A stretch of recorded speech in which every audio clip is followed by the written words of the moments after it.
কিন্তু এখন তোমাকে যেটা বলবো সেই কথাটি আমার পিতৃদেব আমাকে দেননি। মহর্ষি কুম্ভদ মানে মহর্ষি অগস্ত্য মলয় পর্বতে বসে ভগবান শ্রীকৃষ্ণের আরাধনা করতে করতে, শ্রী বিষ্ণুর অর্চন করতে করতে আমাকে একটি সুন্দর উপাখ্যান শুনিয়েছিলেন। তোমাকে শোনাচ্ছি, শোনো। কান্নকুব্জে দ্বিজঃ কশ্চিৎ আশীপতিরজামিলঃ নাম্না নস্ত সদাচারো দাস্য সংসর্গদূষিতঃ। সংসর্গ দোষে সুসঙ্গ না পেলে কুসঙ্গে পড়ে কান্ন এক দ্বিজ মানে ব্রাহ্মণ সন্তান তার সদাচার নষ্ট করে ফেলেছিলেন, দাসীর প্রতি আসক্ত হয়েছিলেন। তিনি থাকতেন কান্নকুব্জ নগরীতে, তার নাম ছিল অজামিল। মন দিয়ে শুনবেন, অজ এই নামটা হচ্ছে শ্রী ভগবানের নাম, ভব এই নামটা হচ্ছে ভগবান শিবের নাম। কিন্তু অজর সঙ্গে যদি একটি আ হয়ে যায়, আ যোগ করে দিই অজা, তাহলে কি হয়? যে ভগবত বিমুখ। আর মিল মানে যে মায়ার সঙ্গে মিলিত অবস্থায় রয়েছে, মানে আমার মতো শ্রী গুরুপাদ পদ্ম বিমুখ হয়ে, সাধু বৈষ্ণব সেবা বিমুখ হয়ে, ভগবত বিমুখ হয়ে, মায়ার মধ্যে মিলিত হয়ে মায়ার মধ্যে যে হাবুডুবু খাচ্ছে তাকে বলা হয় অজামিল। এই নামকরণটা যিনি করেছিলেন অজামিলের, তিনি, তাকে আর কি বলবো, কত বড় ভুল। আর আমাদের নামকরণের সাথে সাথে আমাদের ভাগ্য নির্ভর করে, মনে রাখবেন। নামটা যদি ভুল মানে হয়ে যায় না, তার ভাগ্য পরিবর্তন হয়ে যায়। নামকরণ খুব সাবধানে করতে হয়। এই অজামিল তার দাসীকে দেখে, একদিন নষ্ট এক 12 বিলাসিনী নারীকে দেখে সে একটি পুরুষের সঙ্গে মিলিত হচ্ছিলেন, দেখতে খুব সুন্দরী ছিলেন। তাকে গিয়ে বলেন, শোনো, আমি তোমাকে চাই, তুমি আমার সঙ্গে থাকবে, তোমার সাথে আমি সংসার করব। সে বলেন কি, আমার সঙ্গে সংসার কেউ করে? আপনার তো সংসার আছে, হলেও বা আমার মন চেয়েছে আমি তোমার সঙ্গে সংসার করব। তুমি অন্য কোনো পুরুষের সঙ্গে আর করবে না, আজ থেকে তুমি আমার বউ বলেই সিঁদুর পরিয়ে দিয়েছে। হায় হায়, আপনি আমাকে নিয়ে সংসার করতে পারবেন? কেন পারবো না? বলে, আপনার প্রতি আমার কোনো সন্দেহ নাই, কিন্তু সমাজ কি মেনে নেবে? বলে, এই সমাজেই থাকবো না, তোমাকে চাই, আমার সমাজের কি পরোয়া। তাকে নিয়ে চলে গেলেন জঙ্গলে। নিজের পরিবার, নিজের পত্নী, আগের বিয়ে করার বউ সবাইকে ছেড়ে দিয়ে এই নারীকে নিয়ে, কুলোটা নারীকে নিয়ে চলে গেলেন বনে। সেখানে গিয়ে ঘর বাঁধলেন। সমাজের কেউ মেনে নিল না। আহা, ছি ছি ছি, কি নোংরা কাজ করলে। একজন 12 বিলাসিনী নারীকে নিয়ে একজন ব্রাহ্মণ সন্তান নিজের সদাচারকে ভুলে ছি ছি ছি ছিছি করতে লাগলো সবাই। বনে গিয়ে কি করে খাবে? বলে, চুরি ডাকাতি ছিনতাই ধর্ষণ খুন, পথিকদের মেরে তার সমস্ত সম্পত্তি লুটে ফুটে নেয়। 1টা 2টো 3টে 4টে 5টা 6টা 7টা 8টা 9টা বাচ্চা হলো, সবকটাই ছেলে। সবাইকে নিয়ে ডাকাতি করতে যায়। আগে একা যেত, এখন সবাইকে নিয়ে যায়। কি দুর্গতি রে ভাই। নিয়ে চলে গেল। একদিন হঠাৎ বাইরে অজামিলের বউ শুনতে পেল অনেকগুলি পায়ের শব্দ। কে এসছে? ভবতুম ভিক্ষাম দেহি, ভিক্ষা দাও।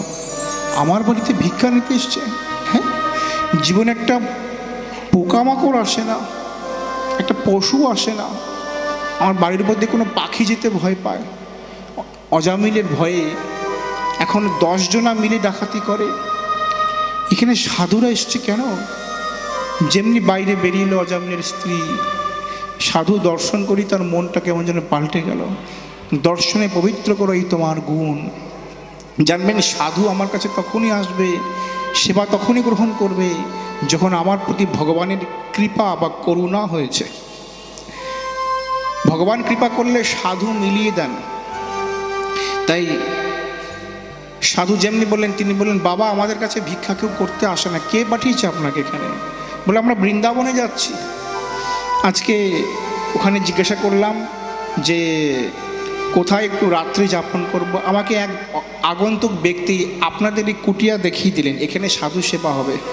একজন ব্রাহ্মণ সন্তান এখানে বাস করে, তোমরা ব্রাহ্মণ। অজামিলের স্ত্রী মুখ লুকাচ্ছে, সত্যি তো ব্রাহ্মণ, কিন্তু এখনও তো সেই গুণগুলো নেই। ব্রাহ্মণ নামেই কি বলবে, ভগবানকে যাচ্ছে, হে ঈশ্বর। মনে মনে লোভ জাগলো, কি আমাদের তো কেউ কখনো আশীর্বাদ করে না, না মা না বাবা না অভিভাবক না গুরুজন, সবাই অভিশাপ দেয়, মরুক, আমাকে যেমন সর্বনাশ করলে তোর এরকম সর্বনাশ হোক। আশীর্বাদ তো কেউ দেয় না। যদি সাধু সেবা করলে একবার যদি ভুল করে বলে তোমার কল্যাণ হোক, তাহলে এই সুযোগটা আমি কী করে হাতছাড়া করি? এই যে যদি চলে যায়, ফিরে যায়, আর আসবে না। আসুন বাবা আসুন, কাউকে কিছু না জানিয়ে, যা হয় হবে দেখা যাবে। যদি মরতে হয় আমি মরবো, কিন্তু সাধু সেবা করে মরবো। ডাকলেন ভেতরে, বাবা আপনারা নিজের মতো সব কিছু করে দিন, আমি আপনাদের সব দিয়ে দিই, জোগাড় করে দিই। হ্যাঁ মা, আমরা নিজের সব করে নিচ্ছি, আমরা আজকে সারা রাত কিন্তু এখানে হরিনাম সংকীর্তন করব। হ্যাঁ বাবা, খুব আনন্দের বিষয়, কোনদিন হরিনাম সংকীর্তন সচক্ষে দেখি নাই, কোনো সাধুর মুখে শুনি নাই।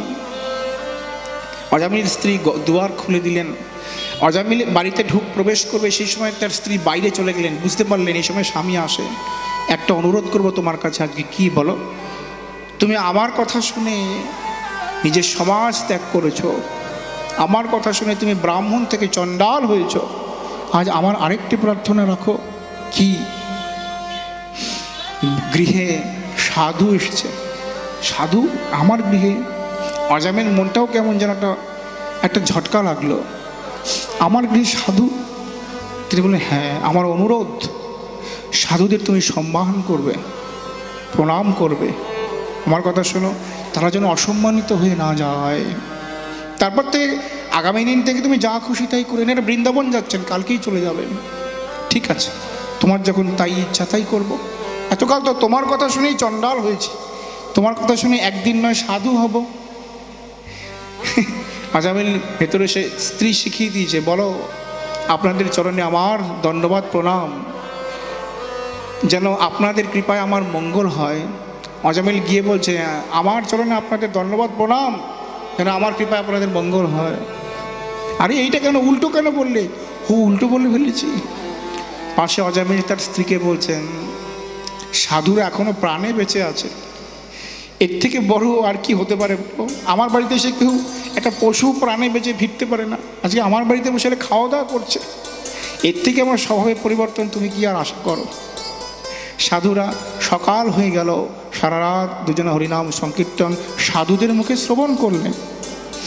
সকালবেলা যাওয়ার সময় সাধু কিন্তু অন্তর্যামী, তিনি অজামিল স্ত্রীকে ডেকে বললেন, মা তোমাকে একটা জিনিস দিয়ে যেতে চাই, আমরা চলে যাচ্ছি।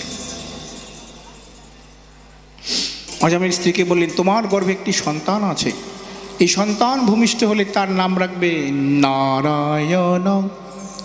নারায়ণ? নারায়ণ? হ্যাঁ, এতেই তোমার পরম কল্যাণ হবে, আমরা সব জানি, কিছু বলতে হবে না। অজামিল স্ত্রী সেই সাধুদের চরণ যুগল জড়িয়ে ধরে এত রোদন করলেন, জীবনে বুক ফেটে মন খুলে কারো কাছে কাঁদতে পারিনি, কার কাছে দুঃখ করব। আজকে আপনারা যেন জন্ম জন্মান্তরের সমস্ত পাপ ধুয়ে গেল আপনাদের মুখে হরিনাম শুনে। অজামিলের এই যে 10 নম্বর যে সন্তান, 10ম সন্তান, নাম রাখলেন নারায়ণ।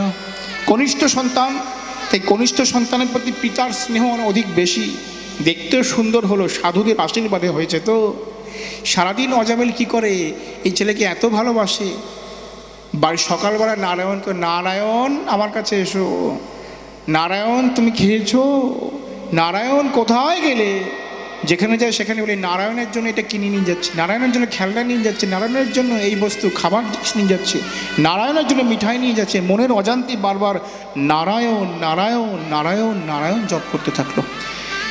শাস্ত্র বলছে, মহাজনগণ বলছে, অজামিলের পাপ ছিল কিন্তু কোনো অপরাধ ছিল না। ওই যে অনিন্দ খইয়া যে বা সকৃত কৃষ্ণ বলে, সত্য সত্য বলি মই উদ্ধারি মুহেলে, কোনদিন কারণ নিন্দা করেনি, পাপ করেছে অনেক।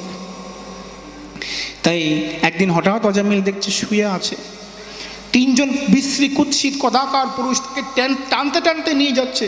অজামিল ভয়ের চোটে বলে একটু নিজের প্রতিদিনের অভ্যাস বশত, নারায়ণ আয়, মানে নারায়ণ আয়, হয়ে গেল নারায়ণ আয়। নারায়ণের নাম হচ্ছে, কি যেন ডাকছে মর্তলোকে আমার প্রভুর নাম ধরে শেষ নয়। বিষ্ণুদূতরা তৎক্ষণাৎ সেখানে 1 2 3 4 4টে অক্ষর নারায়ণ, 4জন বিষ্ণুদূত সেখানে দিব্য মূর্তিতে শঙ্খচক্র গদাপদ্ম নিয়ে প্রকট হয়ে গেলেন। 3জন এই বিশ্রী কুৎসিত কদাকার, এনা হচ্ছেন যমদূত।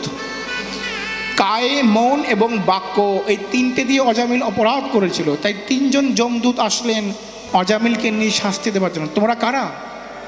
তোমরা হচ্ছে আপনারা কারা আমাদেরকে বাধা দিচ্ছেন ওকে নিয়ে যেতে? আমরা কারা? তোরা কারা আগে বল। আমরা হচ্ছে ধর্মরাজের দূত।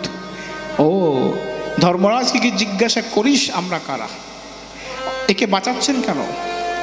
মৃত্যুর সময় এ আমাদের প্রভুর নাম স্মরণ করেছে। আপনাদের প্রভুর নাম স্মরণ করেননি, আপনি জানেন না। ওর ছেলেটাকে ডেকেছে, ডাকুক। ছেলেটা তো 4 বছর বয়স, কিন্তু আমাদের প্রভু তো আদি অনন্ত। সাংকেতং পারিহাস্যং বা স্তোভং হেলন মে বাবা বৈকুণ্ঠ নাম গ্রহণম অশেষ অঘহরং বিদুঃ। তোমরা জানো না বোধহয়। সাংকেতং পারিহাস্যং বা স্তোভং হেলন মে বাবা বৈকুণ্ঠ নাম গ্রহণম অশেষ অঘহরং বিদুঃ। সংকেতের দ্বারা কৃষ্ণ বলেনি, এরমভাবে দাঁড়িয়েছে। এই যে এরা আসলো না কৃষ্ণ সেজে, এটা হচ্ছে সংকেতের দ্বারা প্রভুকে স্মরণ করা। পৌণ্ড্রক সারা জীবন বাসুদেব সেজে 4টে হাত লাগে নারায়ণ সেজে ঘুরে বেড়াতো, লোককে বলতো আমি হচ্ছে প্রকৃত ভগবান। পৌণ্ড্রককে যখন শ্রীকৃষ্ণ নিধন করলেন, তার আত্মাকে সাজুজ্য মুক্তি দান করলেন। কৃষ্ণ বললেন সারা জীবনে আমাকেই স্মরণ করেছে, অন্যভাবে স্মরণ করলেও এর আমার প্রতি এত ঘৃণা, কিন্তু এর আমার প্রতি এত প্রচ্ছন্ন ভক্তি যে নিজেকে নিজে আমি বানিয়ে রাখতো, আমাকে সাজিয়ে রাখতো। তো যেমন করে হোক আমাকে স্মরণ করেই জীবের কল্যাণ।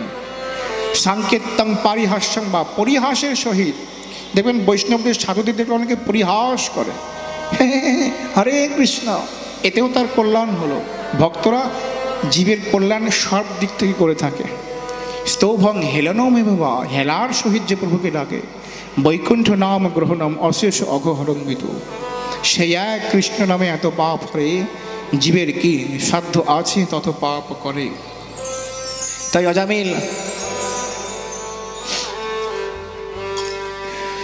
অজামিল এই দৃশ্যগুলি দেখছিল। তোরা চলে যা। অজামিলকে ছেড়ে ওরা চলে গেল। ধর্মরাজকে গিয়ে বললেন, প্রভু আজকে আমাদের প্রাণ সংশয় হতো, মেরেই দিচ্ছিল। কেন? তোদের আবার কে মারবে রে, এত সংস্কার? ওই যে অজামিলকে আনতে গেছি, নিজের ছেলেকে ডেকেছে নাম ধরে, সঙ্গে সঙ্গে কারা যেন প্রকট হয়ে দিব্য জ্যোতি তাদের গায়ে কেমন আমাদেরকে তাড়িয়ে দিল। হ্যাঁ, কেমন দেখতে ছিল রে? 4টে হাত, শঙ্খ চক্র গদা পদ্ম। ধর্মরাজ সিংহাসন থেকে নেমে এসে বারবার দণ্ডবাদ প্রণাম করছেন। তাদেরকে কিছু বলিসনি তো, তাদেরকে অসম্মান করিসনি তো? এরা কারা প্রভু? এরা আমার প্রভুর দাস। আপনার আবার প্রভু আছে নাকি? হ্যাঁ হ্যাঁ, আমার অবশ্যই প্রভু আছে, আমি তো কর্মচারী রে। আমার উপরটা তো ভয়ঙ্কর হলে কি হবে? দ্বাদশ মহাজনের মধ্যে আমি এক মহাজন। সে ব্যক্তিটি তার ছেলের কি নাম ধরে ডেকেছিল? বলছে নারায়ণ। আর বলবি না, আর বলবি না। বল কেন? আমার এই সংযমনীপুরীতে আর কেউ থাকবে না। এই নামটা এমনই একটা নাম, একবার যার কানে যায় তাকে আর যমলোকে আসতে না, সমস্ত পাপ তার হরণ করে নেয়। এই নামটা আর করবি না। আচ্ছা প্রভু তাই? হ্যাঁ শোন, স্বয়ম্ভু নারদ, শম্ভু কুমার, কপিল, মনু, প্রহ্লাদ, জনক, ভীষ্ম, বলি, বৈয়াসিকম এবং অর্থাৎ সুখদেবজি এবং স্বয়ং আমি, এই 12 জন দ্বাদশ মহাজন প্রকৃত রূপে ভাগবতকে জানি, ভাগবত ধর্মকে জানি। তাই একবার যার শ্রীমুখে এই হরিনাম থাকবে, প্রভু তাহলে কাকে আনবো না এখন থেকে বলে দিন, নাহলে আমরা যাব আবার কে কার ছেলের নাম ধরে ডাকবে, বাবার নাম ধরে ডাকবে, কাকার নাম ধরে ডাকবে, যে আমাকে এভাবে আমাদেরকে পালিয়ে আসতে হবে। যিনি কৃষ্ণ নাম করেন, যিনি শ্রী একাদশী ব্রত করেন, যার কণ্ঠে তুলসী মালা, যিনি বিষ্ণুমন্ত্র দীক্ষিত, যিনি শিবমন্ত্র দীক্ষিত, যিনি শিবরাত্রি ব্রত করেন, যিনি শিব ভক্ত, এদের কারোর প্রতি আমার কোনো অধিকার নেই বিচার করা, এদেরকে আনবি না। তাই তারা চলে গেলেন। এভাবে অজামিল উপাখ্যানে বিশ্রাম হলো। অজামিল সব দেখছিল, সব দৃশ্যগুলি দেখলো যে সারা জীবনে আমি যা করেছি তার কি ফল, আর আমার পুত্রকে শুধুমাত্র ডেকেছে নারায়ণ নামের কি ফল। অজামিল সেই দিন থেকে সমস্ত কর্ম বিশ্রাম দিয়ে স্ত্রীকে বলল, আর নয়, অনেক হয়েছে, এবার আমি আমার সেই পূর্বাশ্রমের সেই নীতিকে পুনরায় অবলম্বন করতে চাই। আমি বনে গিয়ে ভজন করতে যাই, আমাকে সাধনের অনুমতি দাও। স্ত্রী বললেন, হে পতিদেব, আজ অবধি আপনার সঙ্গে ছিলাম, এখন থাকবো না, আমিও সাধন করব, আমিও ভজন করব।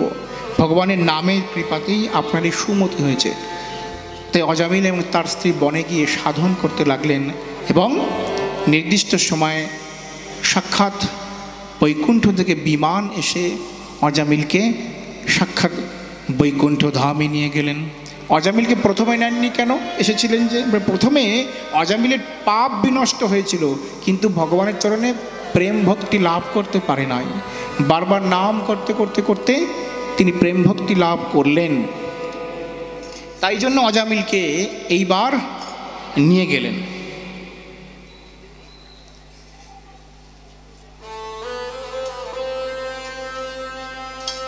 অজামিল কে ছিলেন পূর্বজন্মে?